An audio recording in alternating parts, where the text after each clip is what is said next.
Part 1. In the red dust village of Lunkora, where the baobab trees stood like ancient guardians and the river sang softly at night, lived a woman named Zawadi. Her name meant gift, and for many years she truly was one. To her husband, to her neighbors, to anyone who crossed her path. Zawadi had gentle hands and a patient heart. She believed that kindness, like water, always found its way through stone. She married Malik when she was still young, when dreams felt light and the future seemed wide as the savannah. Malik was admired in the village. Tall, confident, clever with words. He promised Zawadi a life of respect and partnership. For a time, he kept those promises. Together they built a home of mud and laughter. Zawadi farmed, sold woven mats at the market, and cared for Malik's aging mother as if she were her own. When others struggled, Zawadi shared grain. When quarrels arose, she spoke softly and brought peace. But as seasons passed, Malik changed. Success in trade hardened him. He began to see Zawadi's kindness as weakness. He listened more to outsiders who praised his wealth than to the woman who had stood beside him when he had nothing. Whispers reached Zawadi's ears, Malik spending evenings away, Malik laughing with another woman from a distant village. Zawadi confronted him gently, but Malik answered with anger and denial. One morning, without warning, Malik made his cruelty public. Before the elders, he accused Zawadi of bringing him bad fortune, of being barren in spirit, of holding him back. His words cut deeper than any blade. In a society where honor mattered more than truth, the elders listened to the louder voice. Malik cast Zawadi out, keeping the house, the fields, even the goats she had raised with her own hands. Zawadi left Lunkora with only a small bundle and a heart full of pain. The road beyond the village felt endless. Each step carried memories, of laughter, of shared meals, of promises now broken. At night she cried beneath the stars, asking the ancestors why kindness had led her to such humiliation. She reached a distant settlement near the forest edge, a place of hunters and herbalists.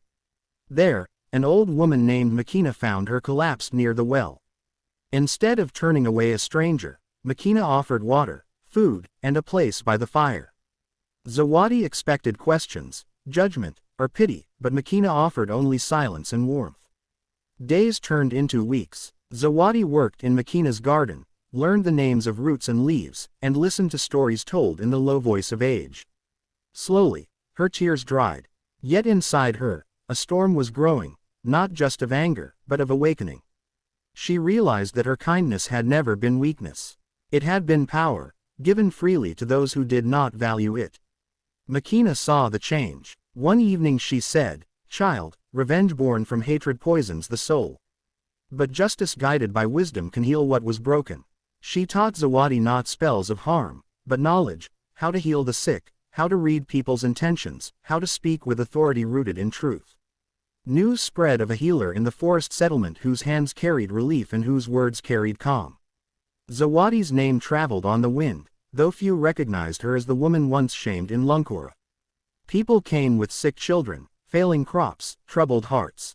Zawadi helped them all, never refusing, never asking payment beyond respect. One day, fate stirred the past. Traders from Lunkora arrived, whispering of drought, of sickness, of Malik's sudden fall from favor. His new wife had left him. His wealth was dwindling. The same elders who once praised him now doubted his leadership. Hearing this, Zawadi felt no joy, only a quiet certainty that the circle was turning. That night, under the moon, Zawadi made a decision. She would return, not to destroy, but to rise. Not as a victim seeking revenge, but as a woman who understood her worth. The ancestors had not abandoned her. They had been shaping her. She packed her bundle once more, bowed to Makina, and stepped back onto the road. The dust rose again beneath her feet, but this time, she walked with her head high, carrying not bitterness, but a strength forged from kindness tested by fire.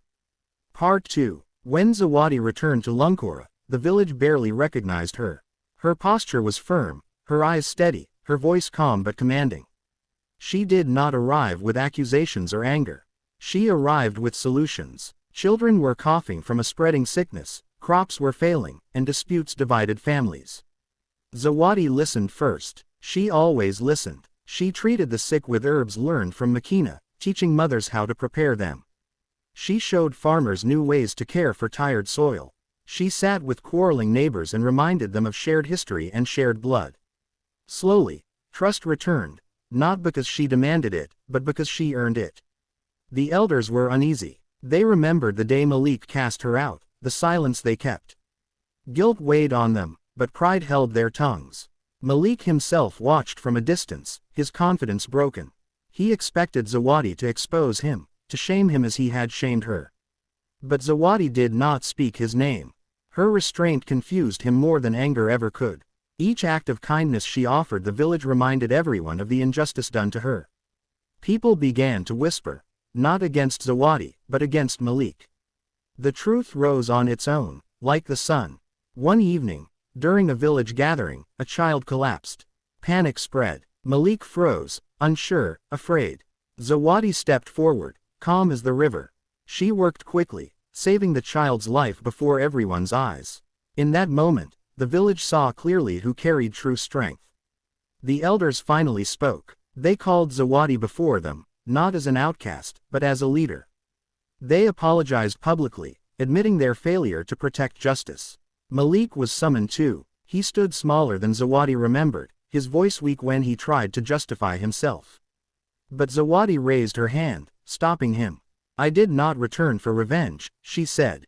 "I returned because a wound left untreated infects the whole body. What was done to me harmed not only my heart, but this village." She could have demanded Malik's exile. She could have taken back everything. Instead, she chose a different path. Malik was stripped of the authority he had abused and ordered to serve the community he had once scorned. He would work the fields, repair homes, and learn humility. Not as punishment alone, but as transformation. The villagers were stunned. Some expected fire. Zawadi gave water. Some expected hatred. She gave balance. In sparing Malik, she showed that true revenge was not destruction, but growth beyond those who wronged you. Over time, Malik changed. Labor humbled him. Silence taught him. Watching Zawadi lead with wisdom forced him to face the truth of his own failures. He never again sought power over others. He learned respect the hard way. Zawadi did not return to him as a wife. Some wounds, she knew, were lessons meant to remain scars. Instead, she became something greater. The elders asked her to guide the village alongside them. Under her influence, Lunkora grew stronger, kinder, more just. Travelers carried her story far beyond the baobab trees. They called it a tale of revenge, but those who truly listened understood it was a story of kindness refined by suffering. Zawadi had risen, not by crushing her enemy, but by refusing to become one. And so, in the songs sung at night, her name was spoken with reverence. A woman scorned, yes, but more than that, a woman transformed. A reminder that the greatest rise is not fueled by hatred, but by a heart that learns when to give, when to stand, and when to walk forward without looking back.